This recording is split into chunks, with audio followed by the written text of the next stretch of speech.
My first question to you, Chris, is have you ever been here before? I've never been to Comic-Con before, and I feel like this won't be a regular Comic-Con experience. No. Since the Twilight fans are out in force. And I really what I want to do is slip under the radar and geek out for about an hour at the end of the day, which is what I'll do. The problem is, though, you under the radar is right now before your panel. As soon as you have your panel, there may not be any more under the radar. But there's a nefarious plan because they're showing Twilight again this evening. I think that'll suck up all the Twi fans, and I'll be able to kind of mingle amongst my fellow geeks undetected, hopefully. Both Kristen and Rob, you guys talked about in the press conference how much you love New Moon, and that's your favorite book of the series. Can you tell us a little bit more why that's the one that really does it for you? For me, just because it was the most challenging. I mean, not that they're ever at ease. The relationship is always sort of strained. It was just like sort of the lowest point in the series, and also like at the end of that, it's absolutely the most heightened. I mean, that the scene where we sort of forgive each other and get back together. It happens within. I mean, it happens in 10 seconds. I mean, like no talk. We don't even need to talk about it. It was like the one that affected me the most. I hadn't read the book before the idea of doing the film came up.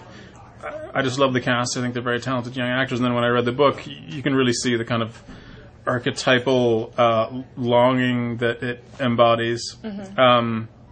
And having been broken up with so many times in my life, I felt I could really identify with Bella. My sort of opinion of the whole series, the relationship between Edward and Bella, I mean, I always saw it as, the thing which I was relating to, the thing which I was kind of trying to draw from was, when you're a guy and you find yourself becoming or being so in love with someone, what? I'm just looking at you on a TV. You're on a roll. I think you should keep going. You had two big issues to deal with. You had one, Jacob transforming into a werewolf. Was that a challenge to tackle? Hard for Taylor. Really hard for Taylor to become a werewolf. So we eventually had to resort to computer effects. Okay. No, I mean the challenge with that is to get a special effect that isn't cheesy and that's elegantly done. And Phil Tippett Studios, Phil Tippett being a legend in the effects community, is handling it, and they're doing a beautiful job. And Taylor, you had a lot of work to do in this movie. You had to bulk up. We're really big. We all know about that. But you also spent a lot of time doing a lot of stunts and things like that too. Yeah, it was a lot of fun. I actually, I almost got to do all of my own stunts. You tried, right? Which was fun. I got to do all of the dirt bike riding. There was so much of that. Just kidding. No, but yeah, I got to like practice dirt bike riding and do that. I got to do a few other things.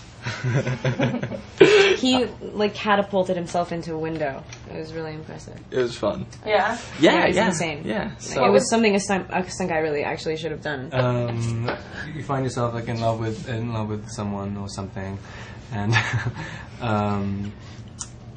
it becomes you start to see too much of yourself. You become too aware of yourself. Shut up. God. And it starts to. I can't concentrate anymore. You get so obsessed with the fact that you think you're not good enough because you think you keep elevating the other person higher and higher. Neither of them think they're worthy. But Bella's the one who can like handle her stuff, and Edward is just an idiot. And New Moon is like, it's the only time where he in Twilight he can think in these absolutes. This is why whenever anyone asks about if we have chemistry in the cars, do you know what it is? It's like complete animosity. Yeah, right.